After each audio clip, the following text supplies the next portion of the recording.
Satan really doesn't want me to make this video because this is the 12th time that I'm trying to record this. So let's pray that this doesn't get interrupted. I rebuke you. I wanted to come on here and remind you guys to pray for the people in your life, for the people around you, in your day-to-day, your friends, your family, your coworkers, and also the people that you haven't seen or thought about in years. Sometimes I'll wake up with a dream of someone I went to high school with that I never even knew or wasn't even friends with. Maybe I didn't even like them. And I'll wake up from a dream of that person and I'll go, okay, I need to pray for this person. Something is telling me to pray for this person.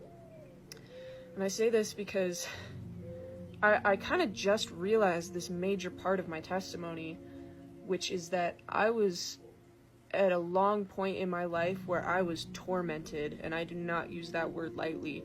Tormented. Like, I wouldn't have been surprised if I walked into a church and 15 demons came out of my body, because I lived alone, and I've struggled on and off with mental health, but this time in particular was like a year of my life where I lived by myself, and I would go to work and I would put on this mask of customer service, average daily interactions, and I just hid this pit in my soul.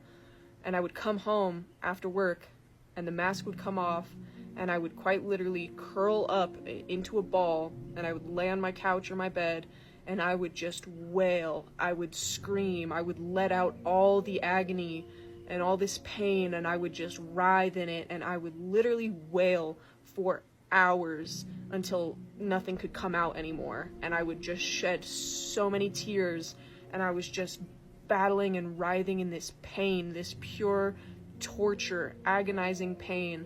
There's no way that I could really describe it other than just like pure anguish. It was my own mind just attacking me so violently, and it wasn't my mind. I didn't know this at the time, but it was demonic for sure, because I didn't have God in my life. I didn't have a way to cast out that feeling, and every night, literally daily for a year, I would come home and I would wail. I would just like sink into my own pain. It was so painful, and somehow I fought off the lies that told me that I would be better off dead somehow, and I came very close multiple times to giving into that lie.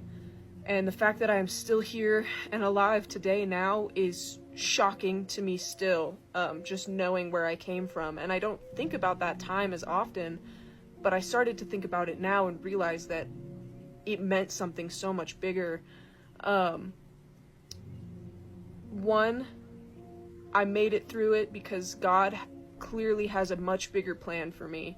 He would not have let me kill myself and be here today if I wasn't meant to do something big. And two,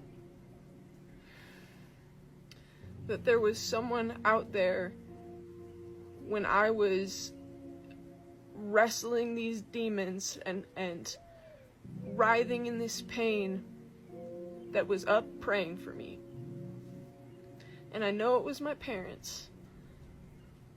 I know it was my mom and my dad up at night, not knowing where their little girl was, but praying still that God has me and that I'm protected. I know that it was people, family, friends that I hadn't talked to in years that were praying for me. And I know that because I've seen these people later on and they've been like, I was praying for you.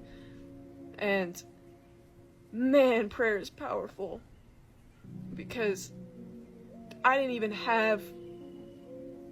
believe in God at that time.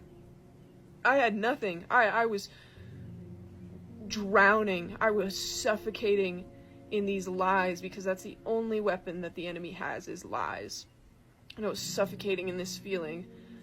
So first I want to remind you that if you feel like you are not enough, that no one loves you, that you shouldn't be here, that you have no worth, no value, that is a lie. That is the biggest lie on the planet. That is a lie straight from Satan. And not only do people love you, not only does your family love you, do your friends love you, the impact that you make on a day-to-day ripples through your life in ways that you can't even imagine.